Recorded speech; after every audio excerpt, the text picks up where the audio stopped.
may ibabahagi akong kwentong multo sa inyo. Hindi ko alam kung maniniwala kayo pero totoo itong nangyari. Ako mismo ang nakaranas nito. Hindi ako mahilig sa mga kwentong multo noon. Para sa akin mga katang-isip lang ang mga yon. Hindi ako naniniwala sa mga aswang, maligno, tikbalang, kapre at kung ano-ano pa. Parang mga kwento lang ng matatanda para takutin ang mga bata. Pero noong maranasan ko ito, nagbago ang pananaw ko sa mga kababalaghan. Umuwi ako noon sa probinsya namin para magpasko. Medyo malayo ang bayan namin. Nasa dulong bahagi na ng probinsya. Kailangan mo pang dumaan sa isang lumang tulay na may mga kwentong multo. Kaya siguro hindi umuunlad ang bayan namin dahil sa mga kwentong iyon. Wala namang nangyayari sa akin kapag dumadaan ako sa tulay na iyon. Kaya nga hindi ako naniniwala sa mga multo. Pero isang beses habang binabaybay ko ang tulay, nakita ko na may puting anino na naglalakad sa gilid ng tulay. Para bang may malamig na hangin na dumaan at nagtayuan lahat ng balahibo ko. Yung anino parang may sariling buhay na nag-aanyaya sa akin. Hindi ko siya tinitingnan pero nakikita ko siya sa gilid ng aking mga mata. Sa sobrang takot ko, pinaharurot ko ang sasakyan ko. Hindi na ako lumingon kahit na parang nakikita ko pa rin yung anino sa gilid ng mga mata ko. Nakahinga lang ako ng maluwag nung makalampas na ako sa tulay. Pero sa likod ng utak ko, parang may boses na nagsasabing bumalik ka, bumalik ka, bumalik ka. Nung makalampas ako sa tulay, huminto muna ako sa isang tindahan. Bumili ako ng soft drinks at saka nagkwento sa tindera. Matanda na yung tindera. Sabi niya sa akin, may nagpapakita raw talaga sa tulay na yon. Isang babaeng nakaputi na naglalakad sa gilid ng tulay. Marami na raw ang nawala dahil sa kanya kaya dapat daw mag-ingat ako at huwag na huwag babalik. Karamihan daw sa mga nakakakita sa babae ay bumabalik sa tulay at naglalakad kasama ito. Pagkatapos ay tumatalon sa tulay, hindi ko na lang daw pansinin ang babae at huwag bumalik sa tulay.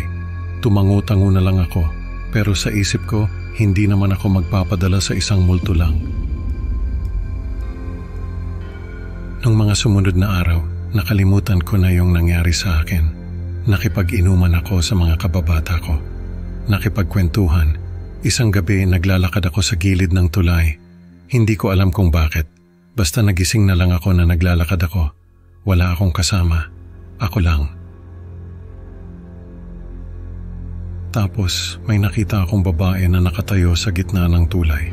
Nilapitan niya ako, sabi niya sa akin, siya raw ang multo ng bayan namin.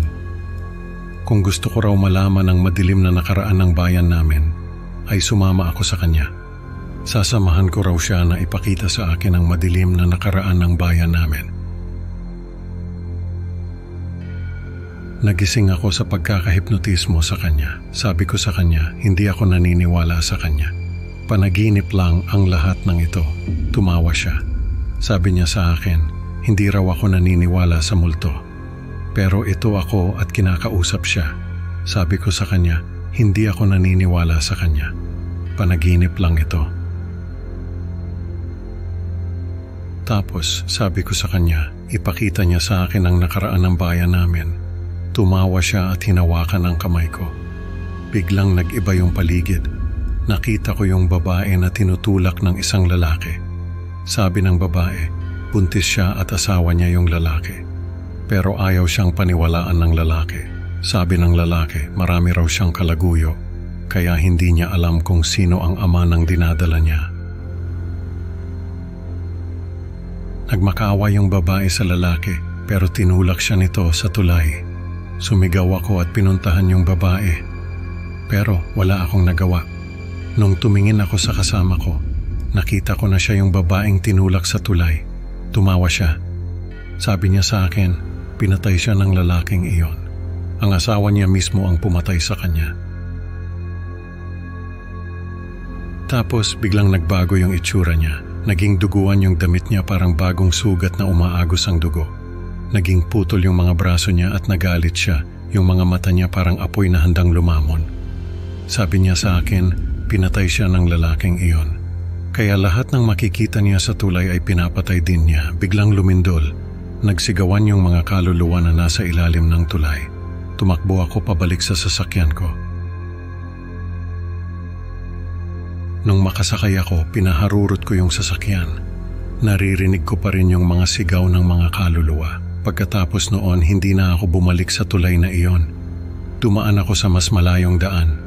Pero kahit malayo, ayos lang. Basta hindi na ako makakakita ng multo. Simula noon, naging tagapag-alaga ako ng mga kwento ng multo sa bayan namin. Hindi ko na hinayaan na may iba pang madamay. Sinasabi ko sa lahat na mag-ingat at huwag na huwag babalik sa tulay na iyon. Sinasabi ko sa lahat ng nakakwentuhan ko na kapag nakita nila yung babaeng nakaputi sa tulay, huwag na huwag silang babalik. Dahil kapag bumalik sila, hindi na sila makakabalik pa.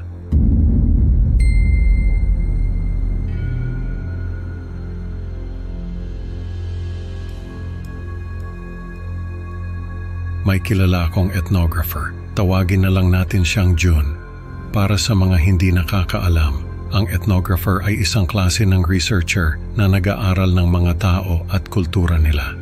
Isa sa mga research na ginawa ni June ay tungkol sa alamat ng aswang. Nung mga panahon na yon ay hindi pa uso ang internet at social media, kaya hindi pa kumakahlat sa buong mundo ang mga kwento tungkol sa aswang. Si June ay nagpunta sa isang malayong barangay na hindi ko na lang babanggitin ang pangalan. Ang barangay na yon ay kilala sa mga kwento tungkol sa aswang. Ayon sa mga kwento, isang halimaw na tinatawag na aswang ang nakatira sa barangay na yon. Ang aswang ay bahagi ng lokal na alamat na pinaniniwalaan ng mga residente. Si June ay nagtagal ng ilang buwan sa barangay na yon. Nakipagkilala siya sa mga residente at nakinig sa mga kwento nila tungkol sa aswang.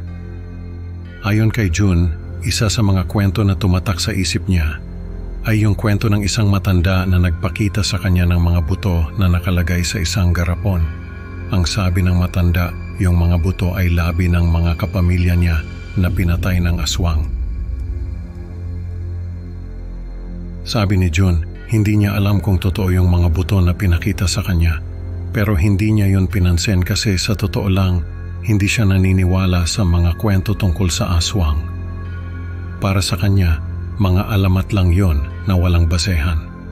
Sa tagal daw ng pananatili niya sa barangay, ay wala siyang nakitang kahit anong kakaibang pangyayari na magpapatunay na totoo ang aswang.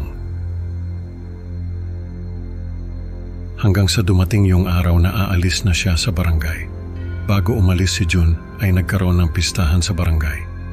Siyempre, imbitado si June. Sa gitna ng kasiyahan ay biglang lumindol ng malakas. Parang lumubog yung lupa sa ilalim ng mga paa nila. Nagkagulo raw ang mga tao at nagsigawan, pero ang mas nakakatakot, may mga tao na hindi sumigaw.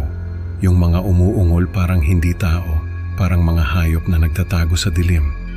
Pero ang napansin ni June ay may mga tao na hindi sumigaw. Imbis na sumigaw ay umungol ang mga ito. Halos malaglag daw yung plato na hawak ni June nung marinig niya ang mga umuungol. Kasi hindi raw tao ang umuungol, parang mga aso o kaya baboy. Nung matapos yung lindol ay nagpatuloy sa kasiyahan ng mga tao, parang walang nangyari. Si June naman ay hindi na mapakali. Yung mga umuungol daw ay parang mga aswang na nagtatago sa anyong tao. Nung gabing yun ay hindi makatulog si June. Kaya naisipan niyang maglakad-lakad sa barangay. Sabi ni June, kasama raw niya yung matanda na nagpakita sa kanya ng mga buto. Pero nung makarating sila sa may liblib na lugar, ay biglang nagpaalam yung matanda na may naiwan daw ito sa bahay. Iniwan siya nung matanda. Nung mag-isa na lang si June, ay nakaramdam siya ng takot. Parang may nagmamasid sa kanya. Kaya nagdesisyon siyang bumalik na lang sa barangay. Habang naglalakad si June, ay may napansin siyang dalawang mata na nakatingin sa kanya mula sa dilim. Tumigil siya sa paglalakad at sinubukan niyang hanapin kung saan nanggagaling yung mga mata. Pero sa halip na isa ay napakaraming mga mata ang nakita niya, nakatitig lahat sa kanya. Doon na siya nakaramdam ng matinding takot. Naalala niya yung mga umuungol sa pistahan. Naalala rin niya yung mga kwento ng mga residente tungkol sa aswang. Tumakbo si June. Sa pagtakbo niya ay may nakita siyang lumang kubo. Pumasok siya doon at nagtago. Nung nasa loob na siya ay doon niya napansin na may kasama siya, isang lalaki na nakaupo sa isang sulok. Nung makita siya ng lalaki ay ngumiti ito, pero yung ngiti niya ay hindi ngiti ng tao. Napakahaba ng mga ngipin ng lalaki. Nakita ni June na nagbabago ng anyo yung lalaki. Yung balat niya parang nagiging kaliskis, tapos yung mga mata niya lumalaki at nagiging pula. Unti-unti itong nagiging hayop, parang aswang na nababasa niya sa mga alamat. Tumakbo si June palabas ng kubo pero sinundan siya ng lalaki. Nakita ni June na may mga pakpak na tumutubo sa likod nito. Nung makalabas si June ay hinawakan siya ng lalaki, pero nagawa niyang makawala. Tumakbo siya ng tumakbo para bang may mga pakpak na rin siya sa likod sa sobrang bilis. Yung puso niya parang sasabog na sa kaba. Hindi na siya lumingon kahit na parang may mga mata pa ring nakatingin sa kanya mula sa dilim. Hanggang sa makarating siya sa barangay. Nung makabalik siya sa barangay ay doon lang siya nakahinga ng maluwag. Pero hindi pa rin siya tumigil sa pagtakbo. Pagdating niya sa bahay na tinutuluyan niya ay nag-impake siya ng mga gamit. Nung gabing yun din ay umalis siya sa barangay na yon at bumalik sa syudad. Hindi na niya sinabi kung paano siya nakarating sa syudad. Pero ayon sa kanya ay naglakad lang daw siya.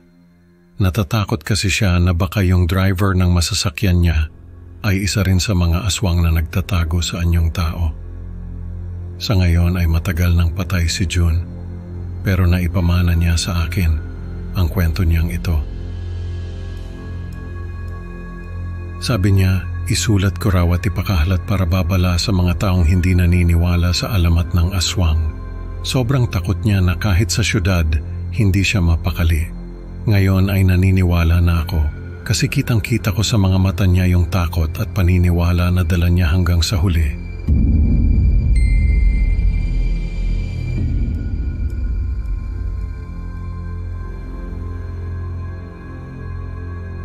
May kilala akong anthropologist na nagpunta sa isang liblib na baryo sa bundok para pag-aralan ang mga kaugalian ng mga residente tuwing Pasko.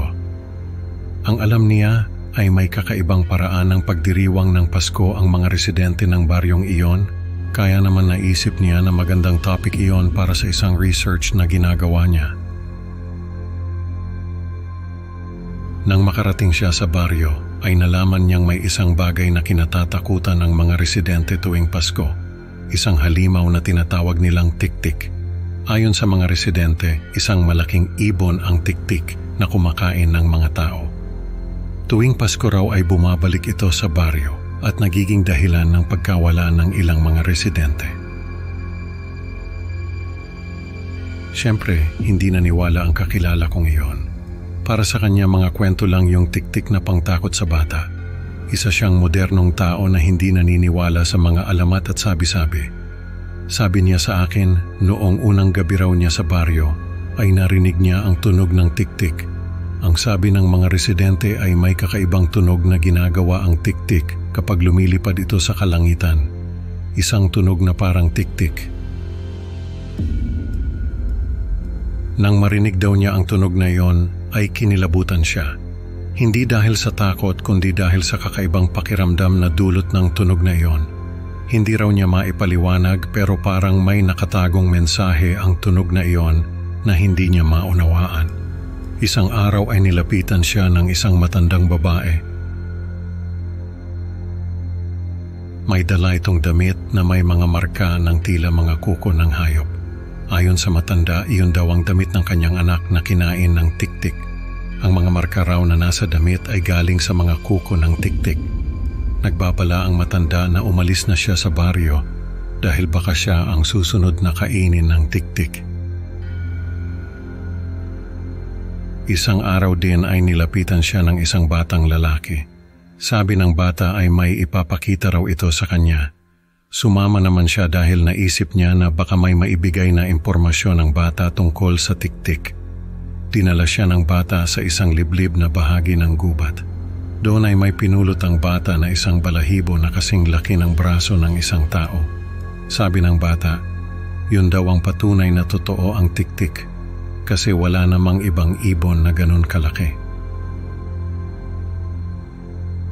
Ayon sa bata, balahibo raw iyon ng tiktik. Nakita raw niya na nalaglag iyon mula sa tiktik habang lumilipad ito sa kalangitan. Habang naglalakad daw sila ng bata ay narinig niya ang tunog ng tiktik. Papalapit ng papalapit ang tunog at noon ay nakita niyang nagtatakbuhan ang mga ibon na nasa mga puno. Paglingon daw niya sa bata ay bigla na lang itong nawala. Nang makauwi siya ay napansin niyang may naitalang tunog sa voice recorder niya.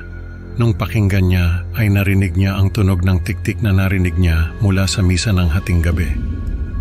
Pumunta raw siya sa simbahan ng gabing iyon at kinuhanan niya ng litrato ang Belen na nasa labas ng simbahan. Nang ipakita niya sa mga residente ang mga litrato ay nagulat ang mga ito. Dahil sa mga litrato ay may makikitang malaking anino ng ibon na nasa ibabaw ng Belen.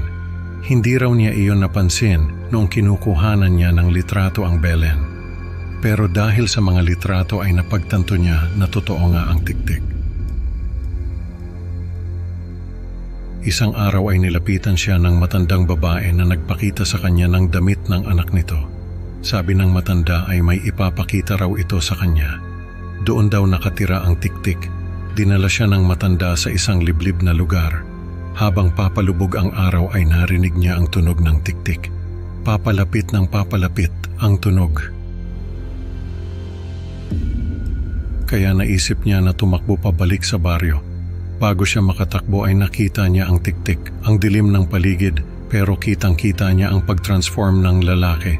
Parang may mga anino na gumagalaw sa paligid nila. Tapos ang lamig ng hangin parang may bumubulong sa tenga niya. Mula sa pagiging tao ay naging isang malaking ibon na may mahabang dila. Tumakbo siya pabalik sa baryo pero nahuli siya ng tiktik. Nakita niyang papalapit sa kanya ang mahabang dila nito. Kaya naisip niyang kumuha ng asin at bawang mula sa bulsa niya. Sabi kasi ng mga residente, yun daw ang kahinaan ng tiktik, kaya lagi siyang may daladala. Nagsaboy siya ng asin at bawang sa dila ng tiktik. Nakita niyang nasaktan ito at nahulog sa lupa. Doon siya nagkaroon ng pagkakataon na tumakbo pabalik sa baryo. Nakaligtas siya sa tiktik, pero ang matandang babae ay hindi na nakabalik. Hinala niya ay kinain ito ng tiktik. Simula noon ay nagbago ang pananaw niya sa mga alamat. Parang lahat ng pinaniniwalaan niya noon ay nag-iba. Naging mas bukas siya sa posibilidad na totoo ang mga iyon, na baka nga may mga bagay na hindi kayang ipaliwanag ng siyensya.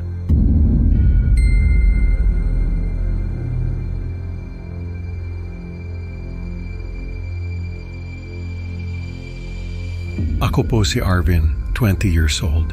May gusto lang akong i-share sa inyo na karanasan ko nung bata pa ako. Nung mga 9 years old pa lang ako, umuwi kami sa probinsya namin sa Bicol para magbakasyon ng Pasko at Bagong Taon. Doon sa lugar namin, may isang diwata raw na nakatira sa isang malaking puno sa gitna ng kagubatan. Sabi ng mga matatanda, kailangan daw magpaalam sa diwata na iyon kapag may gagawing malakihang pagtitipon sa barangay. Takot kasi silang magalit yung diwata, baka kung ano pang sakuna ang dumating sa kanila. Kapag daw hindi nagpaalam, siguradong magagalit ang diwata at magpapadala ng sakuna sa mga tao. Nung una kong marinig yung kwento na yon, natakot ako. Kasi sa isip ko noon, kung may diwata na nagagalit sa tuwing may pagtitipon sa barangay, ibig sabihin, may diwata na nanonood sa amin. Paano kung hindi niya magustuhan yung nakikita niya? Paano kung magalit siya at bigla na lang kaming parusahan? Sa unang gabi namin doon, hindi ako makatulog. Naririnig ko kasi yung mga bulungan ng mga matatanda. Sabi nila, kailangan na raw magpaalam sa diwata dahil may mga bisita na naman na dumating.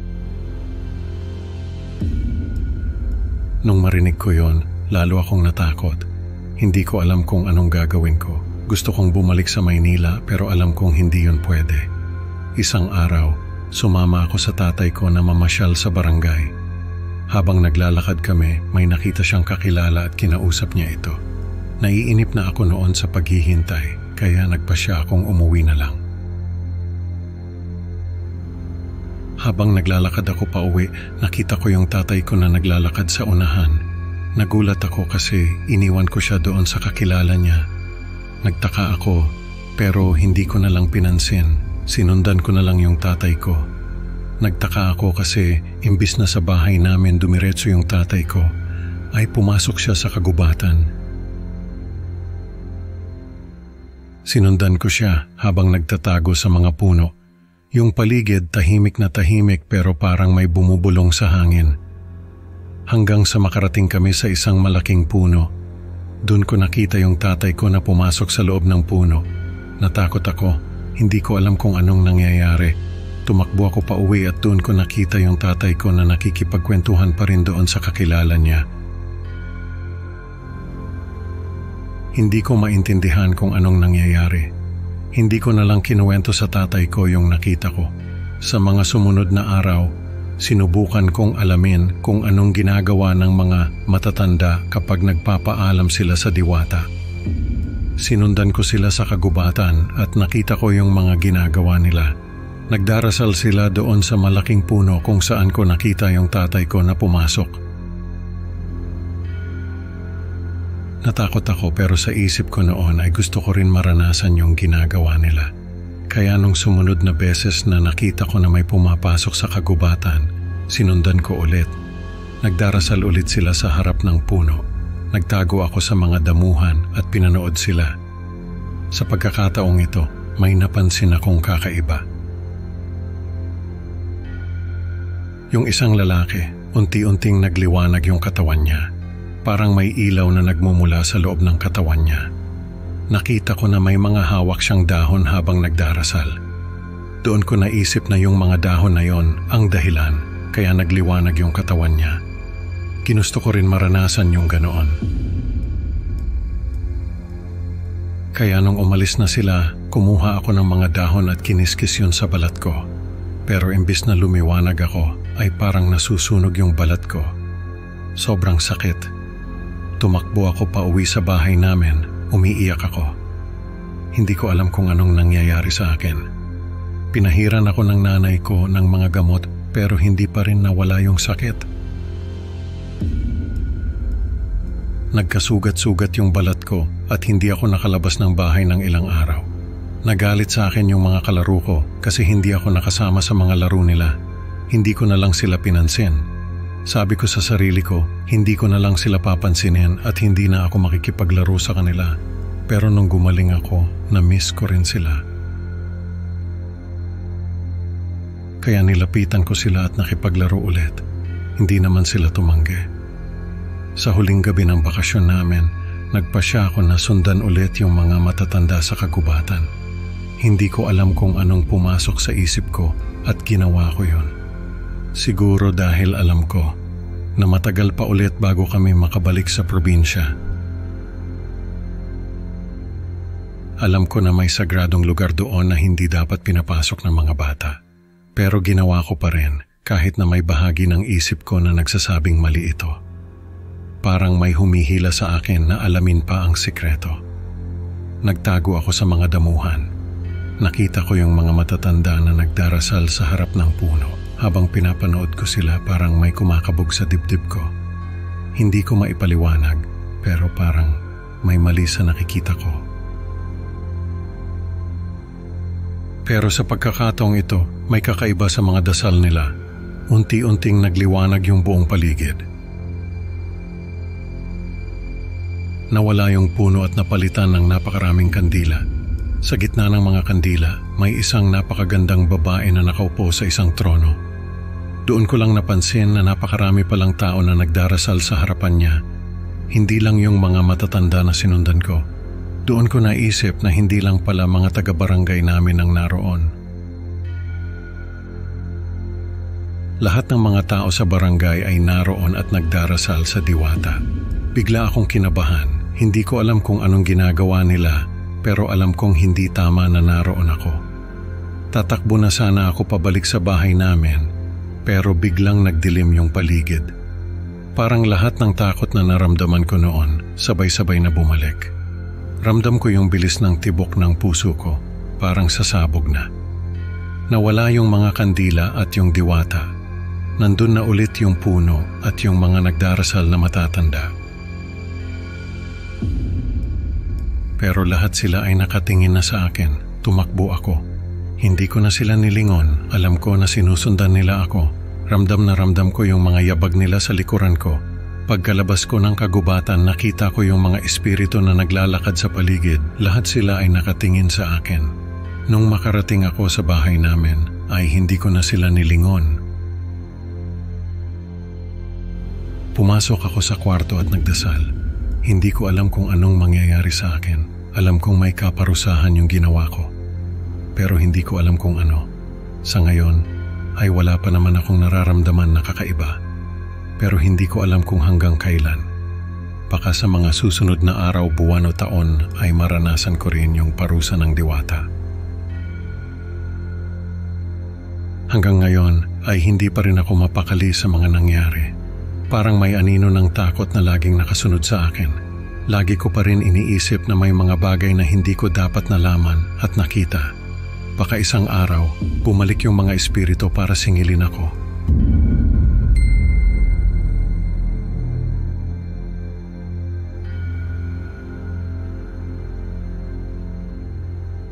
Hello po, sana po ay mapili niyo itong kwento ko. Tawagin niyo na lang po akong Jessa. Naganap itong karanasan ko noong first year college pa lang ako. Nagdodorm ako noon sa isang university sa Maynila. Medyo malayo kasi yung bahay namin sa school, kaya naisipan kong mag-dorm na lang para hindi ako mahirapan sa biyahe. December noon at halos karamihan ng mga kasama ko sa dorm ay nagsiuwian na. Ako hindi pa kasi may mga kailangan pa akong asikasuhin sa school. Isa pa, first year college ko noon, kaya sobrang excited ako sa lahat ng bagay. First Christmas ko sa dorm, kaya sobrang excited ako. Para bang lahat bago at nakakatuwa. First Christmas party sa school, tapos yung mga sale sa mall, grabe, lahat gusto kong puntahan. Sobrang dami kong plano noon. Nagsusulat ako sa diary, kaya naalala ko pa yung mga nangyari. Sa mga unang entry ko sa diary, makikita na sobrang saya ko. Nagsimula lang magbago yung tono ng mga sinusulat ko noong marinig ko yung iyak ng sanggol sa labas ng bintana namin. December 10, 2012. Ang saya ng araw ko noon dahil nakabili ako ng mga regalo para sa pamilya ko. Pagod na pagod ako sa kakagala sa mall, kaya maaga akong natulog. Madaling araw, nagising ako kasi may naririnig akong umiiyak. Yung tipong parang nasa ilalim ng kumot ka pero ramdam mo yung lamig at kilabot. Akala ko kapitbahay lang namin, pero parang hindi eh. Pero nung nakinig ako ng mabuti, galing sa labas ng bintana namin yung iyak. Hindi ako mapakali kasi iyak ng baby yung naririnig ko. Naisip ko baka may nakaiwang baby sa labas, tumayo ako at sumilip sa bintana. Pero wala akong nakita. Binuksan ko yung bintana, lumabas ako, pero wala talaga akong nakita. Kinabahan ako. Pumasok ulit ako sa kwarto, sinara yung bintana at nagtalukbong ng kumot. Sabi ko, baka guni-guni ko lang yon. Pero ilang minuto lang ang lumipas, nagsimula ulit yung pag-iyak. Nagtakip ako ng tenga, pero rinig na rinig ko pa rin yung iyak. Hindi ako nakatulog ng maayos. Pagdating ng umaga, kinuwento ko sa mga kasama ko sa dorm yung narinig ko. Sabi nila, wala naman daw baby na nakatira sa malapit sa dorm namin. Tapos, wala rin naman daw silang naririnig na iyak. Sabi ko, baka ako lang talaga yung nakarinig. Lumipas yung mga araw, paulit-ulit kong naririnig yung iyak ng sanggol. Hindi na ako nakakatulog ng maayos. Pinagpupuyatan ko na lang yung paggawa ng mga requirements sa school para kahit papaano ay may ginagawa ako habang naririnig ko yung iyak ng sanggol. Pero kahit na anong gawin ko, hindi ko pa rin maalis sa isip ko yung iyak. Kaya naisip ko na mag-imbestiga. Naghanap ako ng makakausap, pero halos lahat ng mga kasama ko sa dorm ay nagsiuwian na sa mga probinsya nila. May mga natira pa naman, pero hindi ko sila masyadong kilala. Kaya nahihiya akong magtanong. Isang gabi, hindi ako makatulog, kaya naglakad-lakad ako sa labas. Nung mapadaan ako sa isang lumang parte ng dorm, may nakita akong dalawang babae na may dalang mga regalo. Sinundan ko sila. Nakita ko na nilagay nila yung mga regalo sa isang sulok. Parang may kasunduan silang hindi ko maintindihan. Tapos, nagmamadali silang umalis, parang takot na takot. Lumapit ako doon sa sulok na pinaglagyan nila ng mga regalo. Kinuha ko yung mga regalo, nagtago ako. Naghintay ako kung sino man yung kukuha ng mga regalo. Ilang minuto lang ang lumipas, may nakita akong maliit na nilalang na tumatakbo papunta doon sa sulok.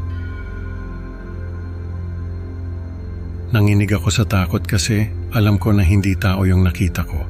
Tumakbo ako pabalik sa kwarto ko. Kinabukasan kinausap ko yung isa sa mga natitirang estudyante sa dorm.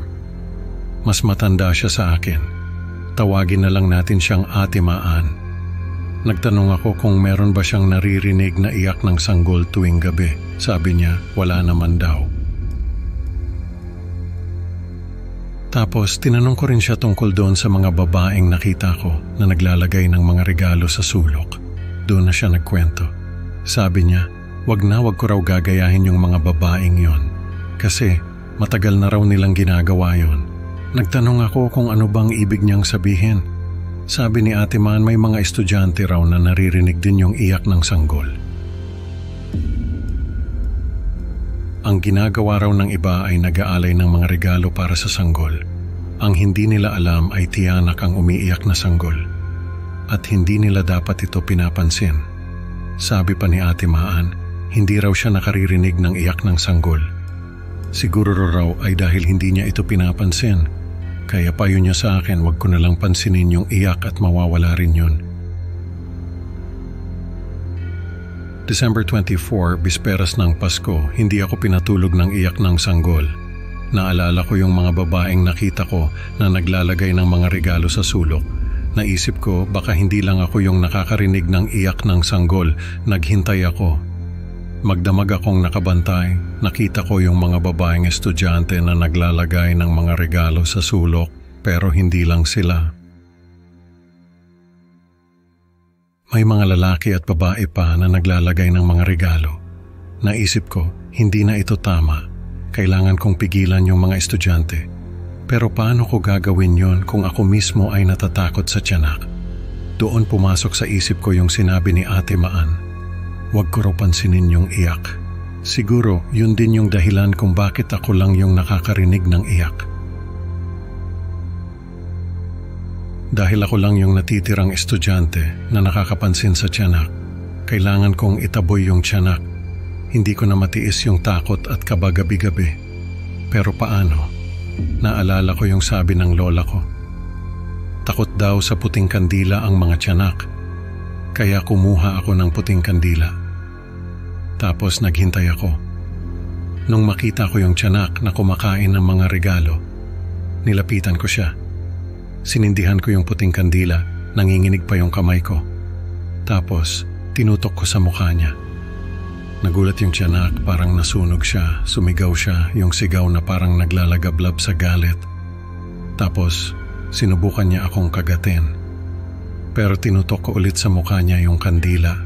Sumigaw ulit siya. Tapos tumakbo papalayo. Hindi na ako nakarinig ng iyak ng sanggol. Kinabukasan nalaman namin na may estudyante raw ang natagpo ang patay sa kwarto niya. Nakagat daw ito ng daga. Pero sa isip ko, yung tiyanak ang may kagagawan noon. Hanggang ngayon, hindi ko pa rin makalimutan yung karanasan ko na yon. Para bang may laging bumabalik na takot tuwing Pasko. Yung iyak ng tiyanak, parang echo na hindi nawawala sa isip ko. Sana hindi na maulit yon.